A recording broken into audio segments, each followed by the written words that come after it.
AAC 13E first ചാപ്റ്ററിലെ last സ്റ്റാൻഡേർഡിൻ്റെ last objective element 87ാമത്തെ ഒബ്ജക്റ്റീവ് എലമെൻറ്റ്. സോ നമ്മളിതിനെ മനസ്സിലാക്കുന്നതിന് ഞാനൊരു ചെറിയ ചോദ്യം നിങ്ങളോട് ചോദിക്കാം. പോസ്റ്റ്മോർട്ടം നമ്മൾ കണ്ടിട്ടുണ്ട്, കേട്ടിട്ടുണ്ട്, അതിനെക്കുറിച്ച് നമുക്കൊക്കെ അറിയാം. ഏത് സാഹചര്യത്തിലാണ് ഒരു ബോഡി പോസ്റ്റ്മോർട്ടം വേണമെന്ന് ഡിസൈഡ് ചെയ്യപ്പെടുന്നത്? ഏത് സാഹചര്യത്തിലാണ്? ഓക്കെ, ശരി, പല സാഹചര്യങ്ങളുണ്ടാവാം. പക്ഷേ ഈ ഒരു ഒബ്ജക്റ്റീവ് എലമെന്റ് കൃത്യമായിട്ട് മനസ്സിലാക്കിയാൽ നമുക്ക് മെഡിക്കൽ ലീഗൽ കേസിൽ എന്തായാലും പോസ്റ്റ്മോർട്ടം വേണ്ടി വരുന്നത് ഏത് സാഹചര്യമാണെന്ന് അറ്റ്ലീസ്റ്റ് നമുക്ക് മനസ്സിലാക്കാൻ പറ്റും. പിന്നീട് പല മറ്റു കാരണങ്ങളുണ്ടാവാം, എന്നാലും നോർമലി നമ്മുടെ ഹോസ്പിറ്റലിൽ AAC 13E says that in case of death, the summary of the case also includes the cause of death. നമ്മുടെ ഒരു പേഷ്യൻ്റ് മരിച്ച് അതിൻ്റെ ഡെത്ത് സമ്മറിയാണ് നമ്മൾ കൊടുക്കുന്നതെങ്കിൽ, ഡിസ്ചാർജ് സമ്മറിക്ക് ഈക്വൽ ആയിട്ട് ഡെത്ത് സമ്മറിയാണ് നമ്മൾ കൊടുക്കുന്നതെങ്കിൽ, ആ ഡെത്ത് സമ്മറിയിൽ കോസ് ഓഫ് ഡെത്ത് ക്ലിയർ ആയിട്ട് മെൻഷൻ ചെയ്തിട്ടുണ്ടാവണം.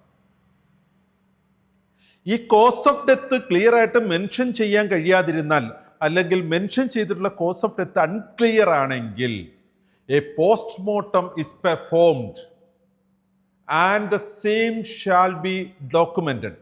ഇതിൻ്റെ ഇന്റർപ്രിട്ടേഷനാണ് ഈ ഒരു objective element AAC 13E. Okay, അപ്പം നമുക്ക് ഒരു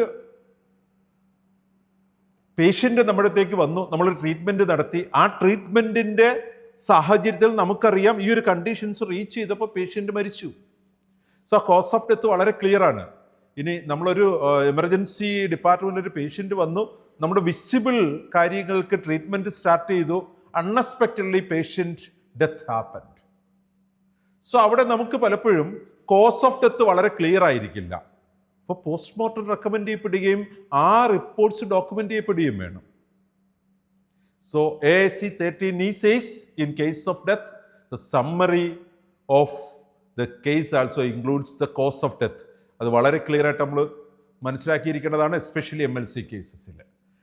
അപ്പോൾ നമുക്ക് ഈ ഒരു ഒബ്ജക്റ്റീവ് എലമെൻറ്റോടുകൂടി നമ്മുടെ ചാപ്റ്റർ 1 പേഷ്യൻ്റ് സെൻട്രിക് സ്റ്റാൻഡേർഡ്സിൻ്റെ ചാപ്റ്റർ 1 13 സ്റ്റാൻഡേർഡ്സ് നമ്മൾ ഡിസ്കസ് ചെയ്തു. നമ്മുടെ ഹോസ്പിറ്റലുകളിൽ നമ്മൾ വിശ്വാസത്തിലെടുത്ത് ഒരു ക്വാളിറ്റി ഉണ്ട് എന്ന്, നമ്മൾ സ്റ്റാൻഡേർഡ് ഉള്ളവരാണ് എന്ന് നമ്മൾ വിശ്വാസത്തിലെടുത്ത് നമ്മൾ ഈ കാര്യങ്ങളെ നോക്കിക്കണ്ടാൽ നമുക്കറിയാം ഇതെല്ലാം നമ്മുടെ ഹോസ്പിറ്റലിൽ പലപ്പോഴും നമ്മൾ ചെയ്യുന്ന കാര്യങ്ങളാണ്. ഫൈൻ ട്യൂണിങ് മാത്രമായിരിക്കും നമ്മുടെ ഹോസ്പിറ്റലിൽ ആവശ്യമുള്ളത്. അല്ലാതെ ഇതിനു വേണ്ടി ഒരുപാട് ഓവർ ഡോക്യുമെന്റേഷൻ വേണമെന്നുള്ള തെറ്റിദ്ധാരണ മാറ്റാൻ ഈ ക്ലാസ്സുകൾ നിങ്ങൾക്ക് ഉപകരിച്ചു കാണും എന്ന് ഞാൻ വിശ്വസിക്കുന്നു. പലതും നമ്മുടെ ഹോസ്പിറ്റലിൽ ഡേ ടു ഡേ ആക്ടിവിറ്റീസിൽ ചെയ്യുന്ന കാര്യങ്ങൾ മാത്രമാണ് ഈ 13 സ്റ്റാൻഡേർഡിൽ നമ്മൾ കണ്ടത്.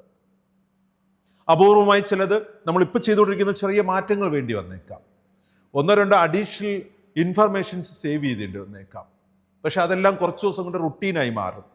അങ്ങനെ ഈ ഒരു സ്റ്റാൻഡേർഡ് കീപ്പ് ചെയ്യുക, ക്വാളിറ്റി കീപ്പ് ചെയ്യുക എന്നത് നമ്മുടെ ശീലമായി മാറും. അപ്പം നമ്മളെ ആരും ഫോഴ്സ്ഫുള്ളി ഒരു സർട്ടിഫിക്കേഷൻ പ്രോസസ്സിലേക്ക് തള്ളിയിടേണ്ട കാര്യമില്ല. പേടിയാണ് നമ്മുടെ ഹോസ്പിറ്റലുകൾക്ക് NABH സർട്ടിഫിക്കേഷനോ അക്രഡിറ്റേഷനോ പോകുന്നത്. ആ പേടി മാറ്റി വയ്ക്കാൻ ഉപകരിക്കുമെന്ന് വിശ്വസിക്കുന്നു. നമ്മുടെ NABH ഓഡിറ്റേഴ്സ് ഈ ദിവസങ്ങളിൽ നമ്മളെ സഹായിക്കുന്നത് ഇതിൻ്റെ ഒഫീഷ്യൽ മേഖലകളെ കറക്റ്റ് ചെയ്ത് നമുക്ക് ആ സർട്ടിഫിക്കേഷൻ അക്രഡിറ്റേഷനിലേക്കും കൃത്യമായി പോകുന്നതിനുള്ള ഗൈഡൻസ് തരാൻ അവർ ഒരുപാട് ആശുപത്രികളെ സഹായിച്ചുള്ള എക്സ്പീരിയൻസ് അവർക്കുണ്ട്. പക്ഷേ ഈ ക്വാളിറ്റി എന്ന് പറഞ്ഞത് ഓരോ ഹോസ്പിറ്റലും നമ്മൾ ചെയ്യുന്ന സർവീസുമായിട്ട് ബന്ധപ്പെട്ട് നമുക്ക് ഗൈഡ് ലൈൻസ് തന്നിട്ടുണ്ട്. അവിടെ നമുക്കൊരു ലൈൻ വരയ്ക്കാം, നമ്മളത് ഇതാണ്. സോ ആ ലൈൻ കീപ്പ് ചെയ്യാനാണ് നമ്മൾ ഉദ്ദേശിക്കേണ്ടത്. അതിന് ഈ ക്ലാസ്സുകൾ നമുക്ക് ഉപകരിച്ചു എന്ന് വിശ്വസിക്കുന്നു.